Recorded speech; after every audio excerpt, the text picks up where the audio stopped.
Hello, and welcome to Do It for Grantley, a podcast brought to you by Fortress Fund Managers, where we speak with women and men in Barbados about their Grantleys and other money matters. I'm Kim Howard, Marketing Manager at Fortress, and my co-host is Omar Kennedy. Hello, listeners. An entrepreneur, author, and former financial manager. In today's episode, Investing as an Entrepreneur, we speak with Stacia Howard, who is an entrepreneur and the managing director and co-founder of Antilles Economics. Stacia is also an economist who has worked in the insurance and commercial banking sectors, as well as with Barbados' central bank. Today, we'll talk about her road to entrepreneurship and how that led to developing a business intelligence company serving Barbados and the wider Caribbean. We appreciate you taking the time to listen to us. So let's get to it. Financial security doesn't grow on trees. It's built brick by brick with smart investments and a strong partner. To retirement, education, and whatever your future may hold, we say bring it on. At Fortress Fund Managers, we're not afraid of the hard work, long hours, or steady saving, just like you aren't. We know better than anyone that you can't just hope for good luck. Call Fortress Fund Managers on 435-7777 to build your personal fortress. Your future, our business. Fortress. Today, we're going to be talking about investing as an entrepreneur. But first, I just wanted to remind you, Fortress Fund Managers is a mutual fund company based in Barbados since 1996. And we provide investment services for individuals and organizations. Mutual funds is all that we do. So, Omar, can you just tell people a little bit more about what mutual funds are? A mutual fund is an investment product which pools together money from you, the investors, with other investors, and the fund manager will then take that pool of money and invest it in companies and countries all over the world. The key thing about mutual funds is that they operate on the principle of diversification, not putting all of your eggs in one basket. So if you're investing by yourself, maybe you may invest in 1, 2, or 3 companies, but through the mutual fund, you are allowed to invest, and you're able, I should say, to invest in all of these different countries and companies all over the world, so you can maximize your potential returns and minimize your losses. Indeed. And in terms of maximizing returns, I just wanted to also remind listeners that there are plenty other episodes of Do It for Grantley available, and you can listen to all of them on our website, or if you subscribe to any podcast apps, Google Podcasts, Apple Podcasts, they're all available there as well. Today we have a very special guest in studio with us. Our guest is an entrepreneur and managing director. She's also an economist. Stacia Howard from Antilles Economics. Welcome. Thank you. Now, Stacia, can you tell us a bit about your story, I guess, how you came to be an entrepreneur and what helped you to embark on that journey? Sure. I've always assumed I would run a business at some point. I don't remember a time when I didn't. So when little girls were dreaming of getting married, my Barbies had companies and they had cars and they had houses and they didn't necessarily have a Ken. So I always knew I wanted to do something. But as you go through your educational life, you get interested in a number of different things. So by the time I graduated from university, I had narrowed my options down to something in finance. And I ended up working at a large insurance company here. Then I ended up at the central bank. And through those experiences, I realized that there wasn't enough information on business itself in the Caribbean. So if you wanted to get a handle on a particular industry, you wanted to get benchmarking reports, you wanted to find out market trends, that information was not available. What was available were things that were collected by regulators. So anything that was mandated by the central bank, what is now the FSC, but at that time it wouldn't have been the FSC, or things that were collected by various government agencies for tax purposes, those things were available. But that's not going to be available for every industry. It wasn't going to be available in a way that was always useful for business decision making. So Antilles Economics was really born out of this need to fill that gap, not just here in Barbados, but across the region. And that's how we got to the point where we are today, where we've been operating full time for about 6 years. And we serve both private companies as well as development banks, governments, non-profits, and so on. Last week, we had spoken with economist Simon Natram about the importance of productive investment, which is a way of lending money to businesses to help them realize their vision. As an entrepreneur, how much of a role did productive investment play in the development of your company and brand? Well, if I interpret it the way that I think he meant it, which is that you're using your money with the explicit purpose of putting it towards a business, Absolutely. Right? it played a huge role. My co-founder and I, the business was started with myself and Professor Winston Moore. And when we started the business, we knew we were going to do this. And we knew that we were going into an area that no one else had done, at least not from our research at the time. And that there would have been a learning curve, both on our end as well as on prospective clients, and as they got used to what we did.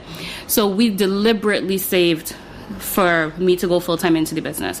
So for a number of years prior to starting the business officially in 2013, when I went full-time into it, we've been putting money aside in a bank account that was started for the business with the explicit purpose that this is what's going to keep us going when the sales is not necessarily there. And it was solely funded through those savings? Yes. Or, yeah.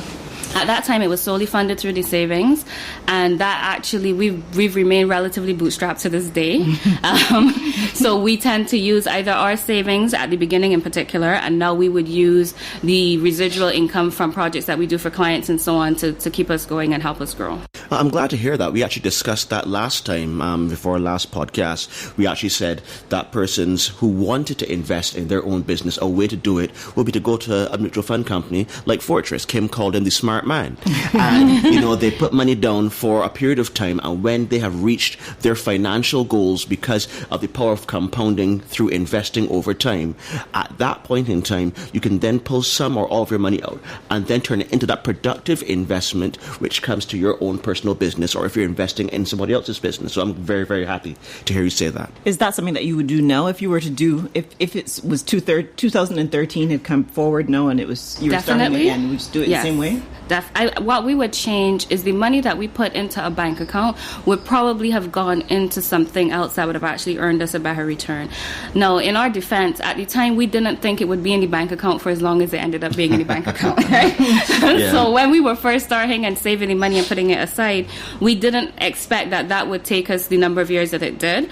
Not only because of obviously the amount of savings that we had to put aside, but also along that time we had some personal things that set us back. So the start date of the business got pushed back, right?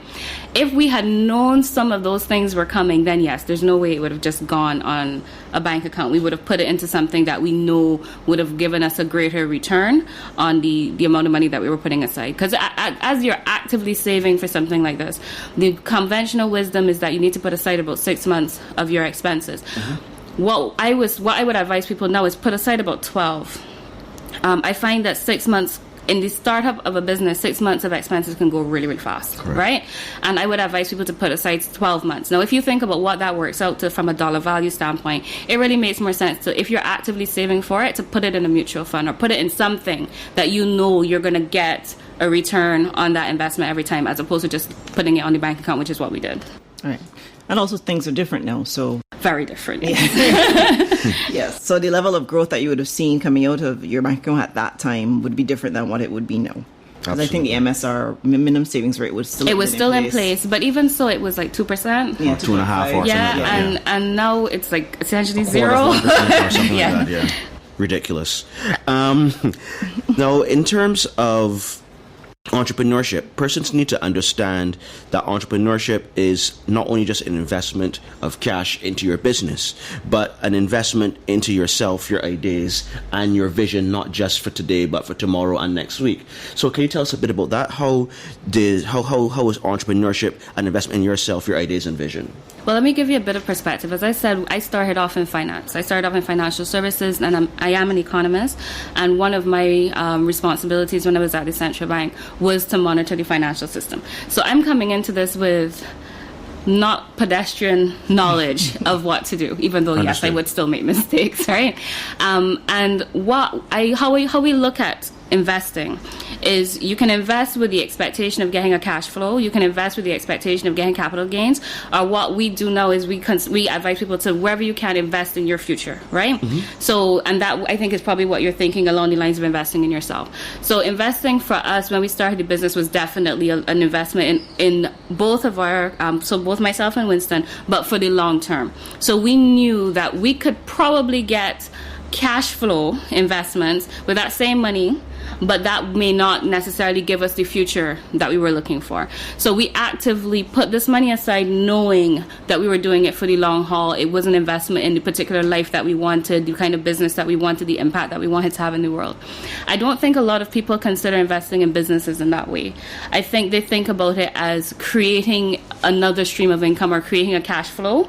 We expected that, it probably would not create a cash flow in the early days, right? And from a capital gain standpoint, we're not looking to build a business with the expectation that down the road we will sell it, right? So we're not looking for that kind of investment either. So we knew when we put this in that we were going to be defying certain traditional norms when it came to investing, where people constantly think, okay, you have to have a cash flow or you have to have capital gains down the road. We knew, no, we're trying to build a particular type of business, a particular type of life for the two founders and for our team members when they eventually come on board. So we knew that that was going to be a very unorthodox way of looking at it. And I suspect that is why at the beginning as well, it's very difficult to get financing, right? Because a lot of companies are not conditioned to think about business that way. They're conditioned to think about it just solely as generating a cash flow or generating profit at some point. Whereas we knew the time it might take us to generate profit or the time it might take us to generate sustainable cash flow would be significantly further down the road than when we actually needed certain things happening, and that's why we had to put the money one side from the very beginning. Absolutely. I think what you just said is key. Persons need to understand what business is, that businesses don't make a lot of money overnight unless you're very, very lucky. Sometimes businesses don't make profits until year 3 or 4. Exactly. So it is very, very important to have, as you said, 6 to 12 months cash put down. Did you consider financing? We did. Even though we were putting money aside, we did still look into other options. But the type of business that we do doesn't really attract financing easily in Barbados. So if you have something that you have tangible collateral that a bank or a lender of any kind can turn around and sell in the event that you fail, that's easier, right? Or if you're offering a service that banks or lenders generally are already comfortable with, so whether it be, let's say you open a hairdressing salon or you open a barbershop or something, right? That's something that they're very familiar with. So even if they're not necessarily lending to you based on the collateral, they're familiar enough with the risk inherent in that business model that they know how to lend to that type of business. When we first started, we had a hard time even getting something as simple as $4,000, right? So, but we expected it. We expected when we started that we would have to do this on our own, and that's why we prepared to do it on our own, right? What I would like to see change, though, is if we say, especially for Barbados, if we say we're going to be a service-driven country, then we have to figure out how to support services of all kinds. Mm-hmm. And we haven't done a very good job as a country, as a financial system, we haven't done a very good job of doing that. Agreed. And what you just said also goes back to another point that Simon mentioned as well, that there's so much loose money sitting down in the banks, but it's not productive. It's just there in the banks, and there's been an unwillingness or a disability to let that money come out and go into the persons who do want to create businesses which have that productive investment. So we do understand, definitely. And I think something that you touched on there too is interesting in that it's an intangible thing that you're providing, right? It's not hot dogs or you're not a snow cone vendor or a drink vendor. So I guess, does that present other difficulties as an entrepreneur in terms of not only attracting initial investment, which you had anticipated, but also in terms of continued servicing, continued support from clients, as well as any additional financing that you may need to have to develop the business further?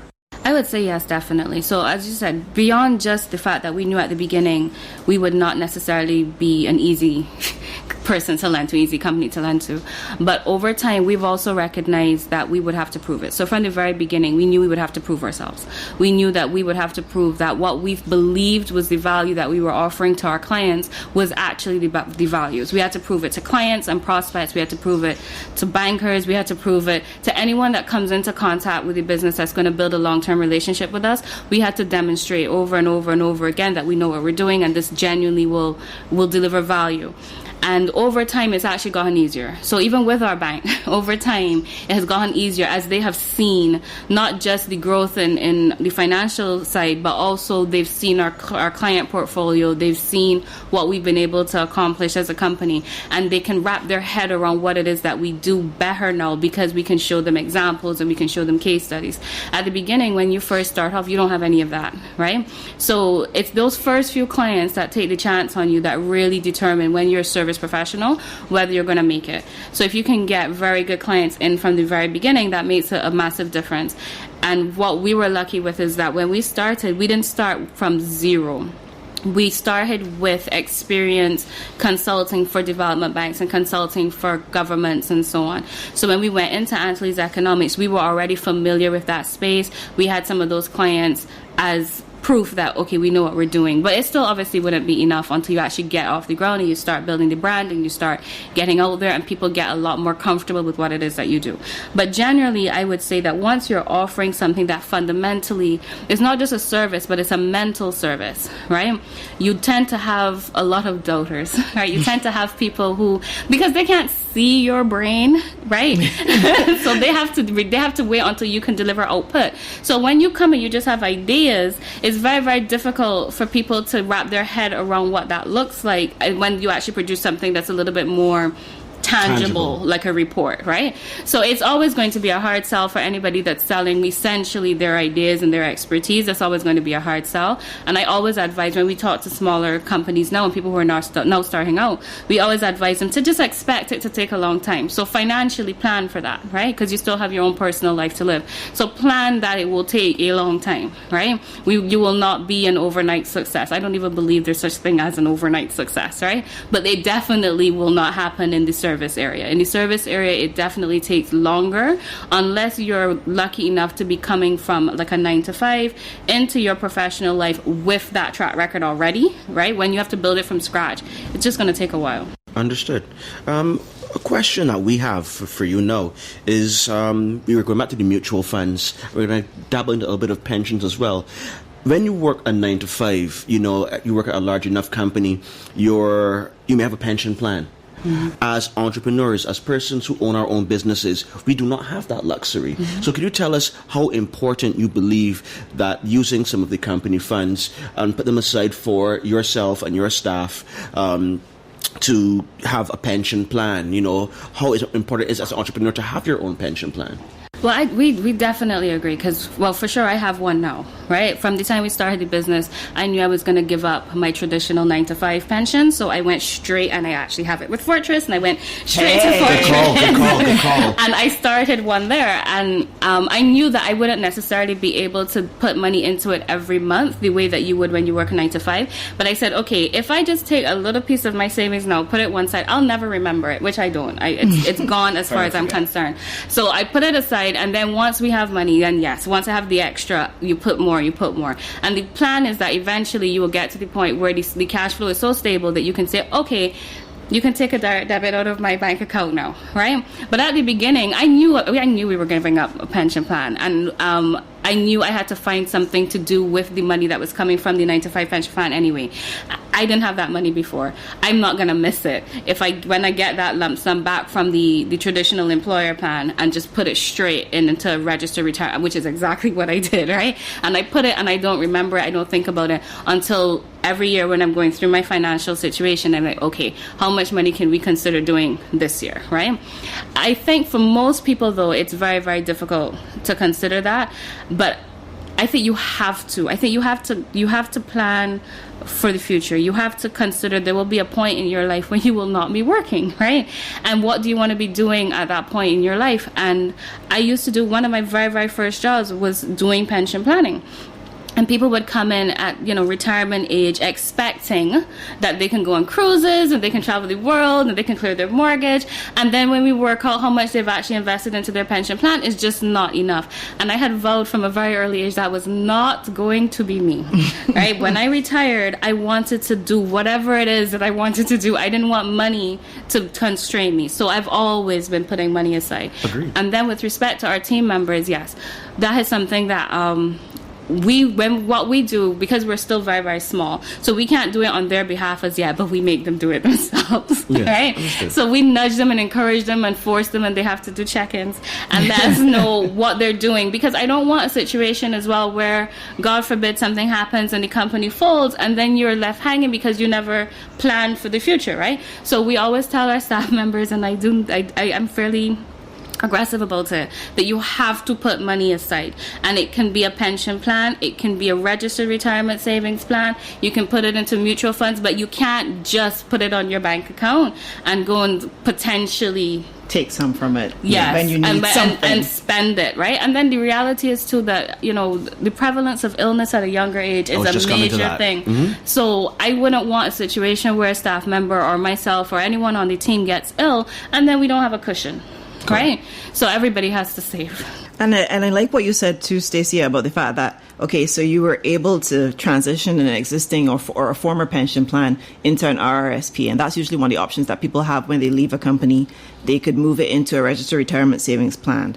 But then you were able to take that, and like you said, you didn't have it before, you didn't need it. There's sometimes when they leave a job, they do need it. Yes, but, I was blessed. Right, so there's some people that feel that definitely that they need it, and their circumstances are different. But you were like, well, I already had it, didn't used to use it, so I don't need to use it now. You moved it, and you are moving towards a point where you'll be able to make regular direct debit investments, which is really the best way to do it over the long term. And a good thing about Fortress is that when you're investing in a mutual fund for your retirement, or if something bad happens, the minimum to invest is not very high, is it, Kim? No, it's you start with $100 in the growth fund, $500 in the high interest fund, which is our bond fund, and after that, the minimum investment for the growth fund is $50 a month.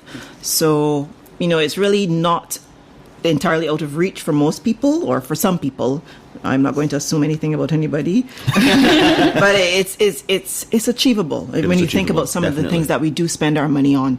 And as Stacia rightly said, there's going to be a time when you can't work, and also the prevalence of illness at a younger age is something that we're seeing more and more. Or anything else that you don't plan for. Exactly. Trouble don't set up like rain, as the old people like to say. I like that. So I guess coming out of this, Stacia, how long have you been running Antilles Economics full time? 6 years. 6 years. So pros and cons of being an entrepreneur compared to where you were before as a 9-to-5er. Well, let me start with the cons. So the biggest con, and I would say probably the only con, is the cash flow, right? When you work a 9-to-5, even if your 9-to-5 doesn't pay you a salary that you feel you deserve, right? When you work a 9-to-5, you can bank on that cash flow coming in every single month like clockwork. And once you know that you're going to get paid every single month, you can adapt, you can plan, you can do something with that money. Now, I'm not saying that sometimes the extra that you have is very little or negligible. What I'm saying is that every month, it's coming. The biggest con for me was adjusting psychologically to the fact that there is nothing else coming, right? So if I don't get up and work, nothing comes. Even if I get up and work, sometimes nothing comes, right? So I had to adjust psychologically to this idea that the money will not necessarily be there, and I have to constantly be thinking 2 and 3 months ahead, right? But that for me is the only con. Okay. The pros are, to me, far outweigh the cons. One of the biggest pros for me is that professionally I get to explore areas that I would not have gotten to explore on the career path that I was on before. Not because the career path is a bad career path. I had a very good career up until starting Antilles full time. I really enjoyed every job that I had at every juncture. But when you work for someone else, one of the things that you have to bear in mind is that you're working to further the agenda of that particular company, and you're aligning your skills with what the company needs. Now, if you have interests outside of that, it typically cannot be accommodated within that 9-to-5, right? So you have to either get lucky and maybe you can dabble with things on the side or something like that, or you have to do like me and just walk away from it altogether, right? So that is one of the biggest pros, that I get to explore areas that I didn't get to explore in my previous 9-to-5s. The other pro is I get to explore companies. I get to actually help people.